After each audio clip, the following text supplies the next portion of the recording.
What in the world was that all about? And now, my phone is ringing again? Please don't tell me it's that announcer again. Hello? Where have you been? Oh, it's just you. I've been busy with college, obviously. I thought you were already made well aware of such. And I thought you were made well aware that you have not picked up any of my calls. You know I like to check up on you. You may want to reconsider your strategy, Sir Kakko, because the way you describe it, it sounds rather unhealthy. Nothing's wrong with checking up on your best friends. Also, since when did you start caring about the way you talk to me?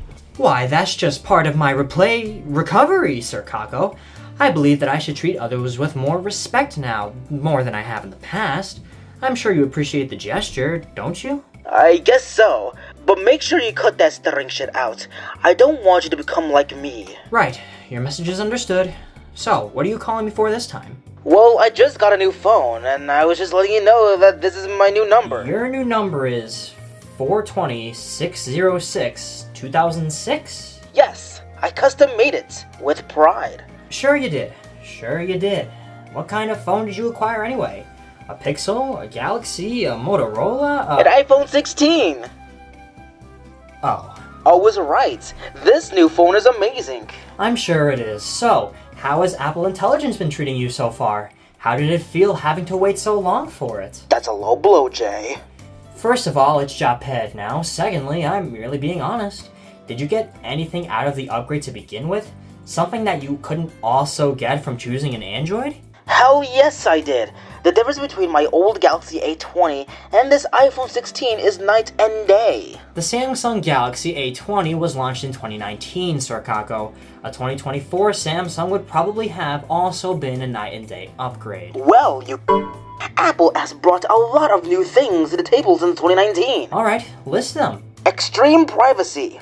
All of your content is placed into Apple's system. They can see everything. There is no such thing as privacy in the modern age. Ceramic shield and a titanium frame so that the phone doesn't break. Yet the iPhone has always proven itself to be weaker than most Androids. Have you seen what Zach did to the iPhone 15 Pro Max last year? The USB-C, so we have faster charging. The USB-C that was introduced in the year 2014 and did not come to the iPhone until last year in 2023.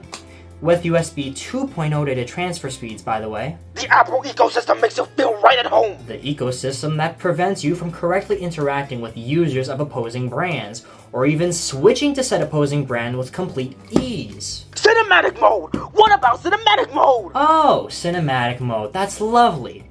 Tell me, Sir Kakko, when was the last time you filmed a movie with your iPhone?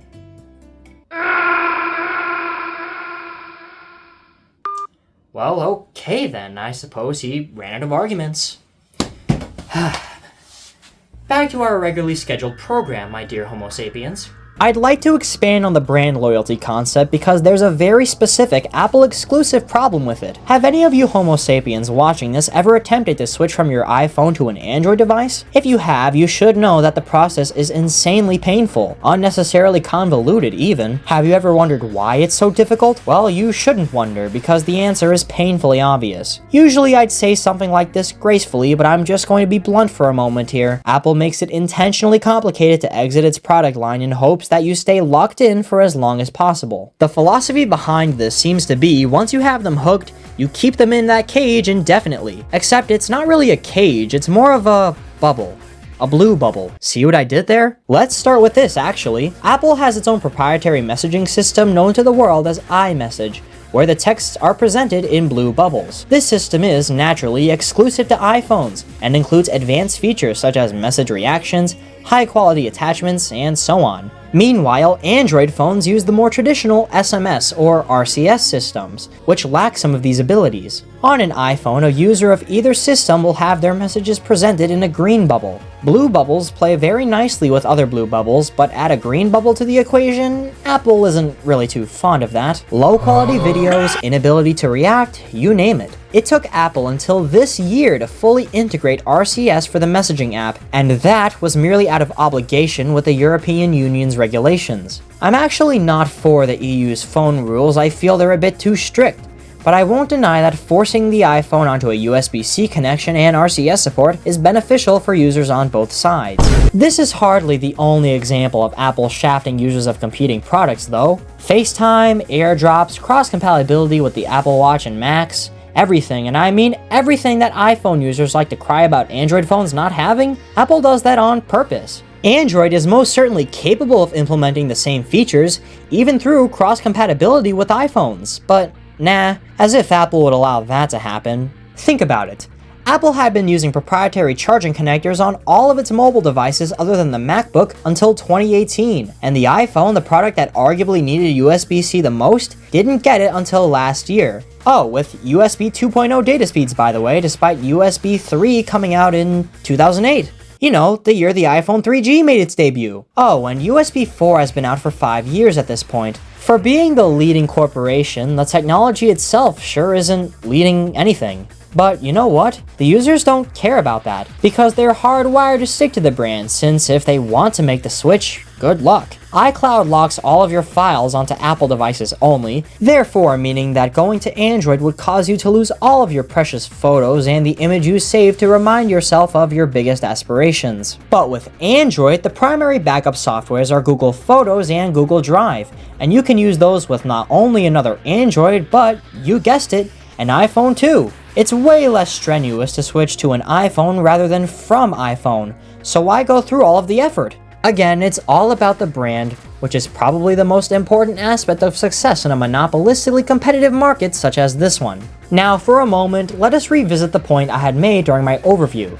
The iPhone 16 series was not as well received by the iPhone population as other models. As is normal for smartphones which receive incremental upgrades every year, not much changes from one model to the next. The changes come from upgrading after every few years. We could get into the discussion of why many iPhone users are foolish and decide to buy the 16 while having a 15, but we can ignore this for now. Those who did purchase and switch to the iPhone 16 became disillusioned because it feels so similar to the model they had before. Did Apple change or add anything to this one other than the button? Yes, I'm emphasizing the word button here because Apple doesn't like that word and they should really just grow the f*** up because this thing is obviously a button and they need to shut. There was a chip upgrade, the Pros have slightly larger screens, the battery life was improved, even though the iPhone batteries are notoriously awful. Oh, and the AI features. Can't forget the AI. The iPhone 16 didn't even launch with those features. This right here is insanity. The marketing for the iPhone 16 is pretty much exclusively about artificial intelligence.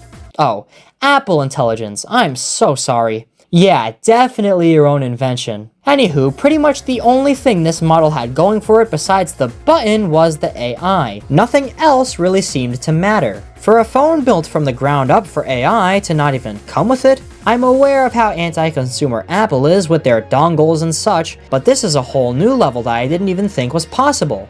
iOS 18 had no AI, and it was instead part of the 18.1 update, which didn't come around until the tail end of October. The new Siri, notification summaries, audio transcriptions? Dearest apologies iPhone 16 buyers, but you had to wait it out a little longer. Meanwhile, whoa, what do you know? Most Android phones made in 2024 already had these features from the beginning. Before you misinterpret me, no, I am not a fan of this AI takeover.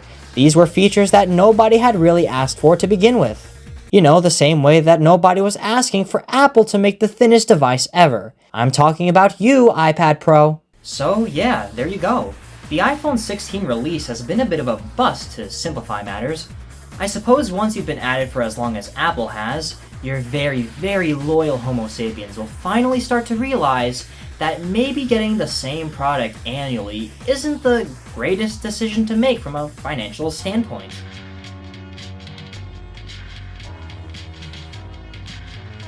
Nope, I refuse to deal with these miscreants for any further.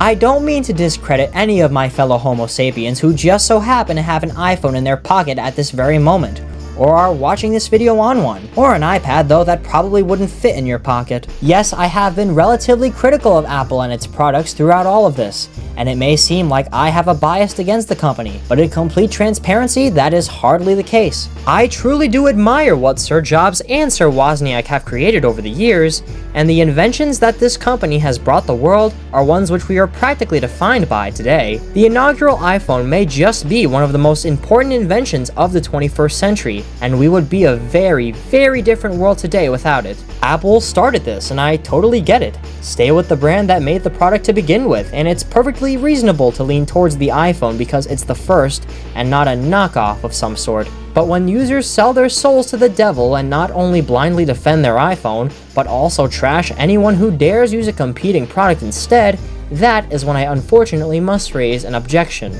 Apple's entire corporation gets a 7 out of 13 from me, so right in the middle of my scale. Great products from a standalone view, but the tactics for marketing these products leave a lot to be desired. But you can't have it all, can you? Consumers should be allowed to choose whichever product they'd like to use in a mostly free market such as this one, and there shouldn't be any judgment for that choice. If you base any of your opinions of a Homo sapien on the type of phone that he or she carries, then you are the problem. Nobody is here to tell you that you should buy an Android, not even myself. As a matter of fact, I encourage each and every one of you to look into all of the smartphones today, compare the features, and decide which one best suits your personal needs. If you find comfort in an iPhone, great, but don't take that comfort away from someone else without that same phone. It's time to escape your blue bubble, time to be open to other options that surround you, and most certainly, it is time for you all to enjoy yourselves.